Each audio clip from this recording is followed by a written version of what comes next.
இந்த முருகன் என்னைக்கும் நம்மளை காப்பாற்றுவார். நான் நேற்று ஒரு அதிசயம் கேளுங்க. முருகனுக்கு பால் பாயாசம் செய்துன்னு இருக்கேன், தை கிருத்திகை. அப்போ அந்த பால் பாயாசம் அவருக்காக நான் செய்துன்னு இருக்கும்போது திடீர்னு இந்த கோவில் நிர்வாகி ஒரு ஃபோன் பண்ணார்.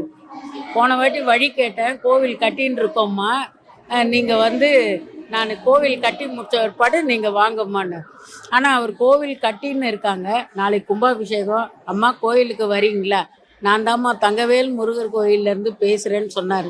எனக்கு என்னெல்லாவ ஒரு முருகர் பக்தி உள்ளவன் நான்.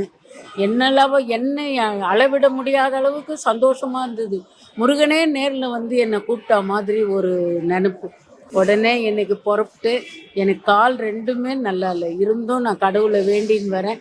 இப்போ எனக்கு இந்த கோயிலில் உட்காந்துருக்கும்போது நல்ல வைப்ரேஷனாக இருக்குது. கால் வந்து அந்த அளவுக்கு தெரியல. முருகனை